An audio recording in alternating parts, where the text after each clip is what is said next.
తప్పు చేస్తే ఎప్పటికైనా శిక్ష పడాల్సిందే అనేది నిజమే అనిపిస్తుంది. ఎందుకంటే గప్పట్ల 2020ల ప్రణయ్ అంటే ఆయనే అమృత అనే బుజ్జిని పెళ్లి చేసుకుంటే ఆయనను చంపేసే కదా గా కేసుల గీయాల తీర్పు వచ్చింది. గా ముచ్చట ఏమైందో మీరే ఇనుర్రి.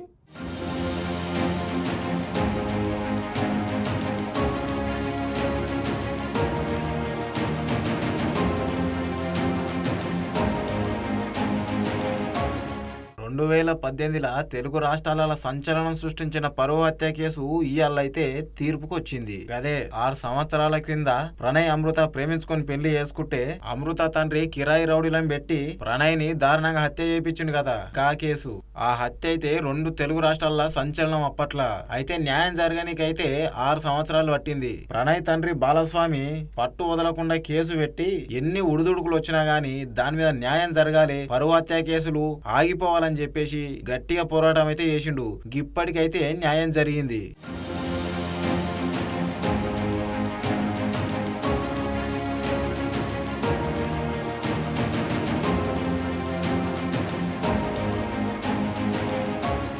అయితే వాళ్ళు కేసు పెట్టిన తర్వాత పోలీసులు అన్ని కోణాలల్లా మంచిగా విచారణ చేసి 2019 జూన్ 12 తారీఖు అయితే 1600 ఛార్జీ షీట్ అయితే దాఖలు చేసిర్రంట.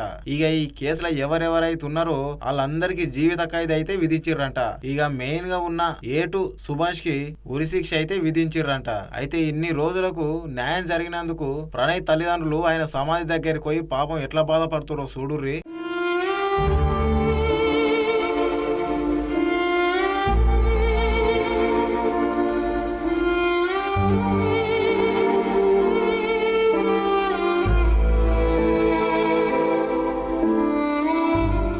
అసలు ఈ కేసులో ఎట్టెట్లా పోరాడిర్రో ఏమేం చేసిర్రో ఒక్కసారి ప్రణయ్ వాళ్ళ నాయన మాటలల్లో ఇనుర్రి, మీకే తెలుస్తుంది. ఈరోజు ప్రణయ్ కేసు విషయంలో నల్లగొండలో వచ్చినటువంటి తీర్పు ఏదైతే ఉందో ఆ తీర్పు ఒక నేరస్తులకు ఒక కనువిప్పు అనేది కలగాలి, కనువిప్పు కావాలి.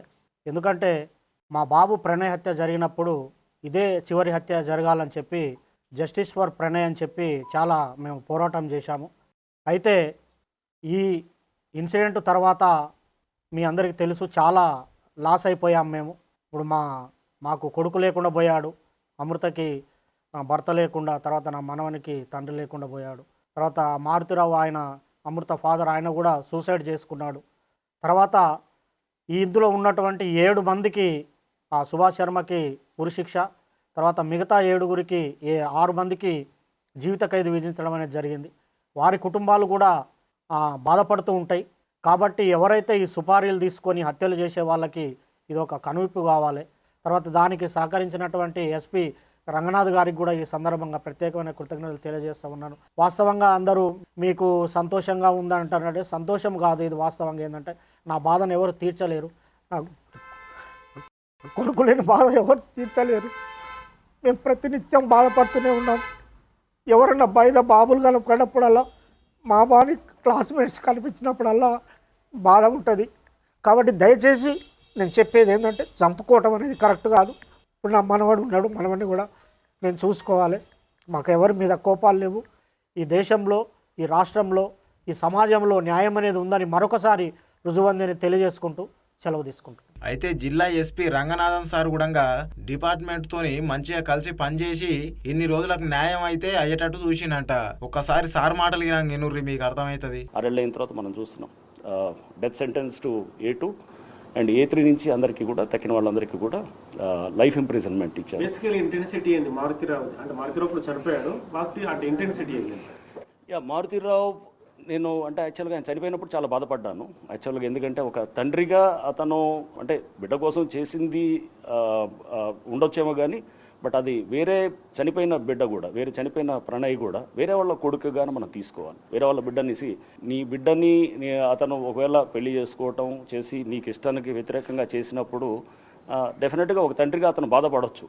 ఎందుకంటే ప్రతి తండ్రి కూడా వాళ్ళ బిడ్డ బాగోగులు చూసుకోవాలనే చూస్తాడు. బట్ అలా అని చెప్పేసి మనం వేరే వాళ్ళ ప్రాణాలు తీయటం అనేది అది కరెక్ట్ కాదు. ఎందుకంటే అది ఆ హక్కు ఎవరికి కూడా లేదు. అంటే ఆయన అమితమైన ప్రేమతోటి ఆయన బహుశా ఈ యాక్ట్కి చేయటం జరిగింది. సో ఇదొకటి, అంటే ఇదొక అందరికీ కూడా ఒక లెసన్గా తీసుకోవాలి ఇట్లాంటి కేసెస్.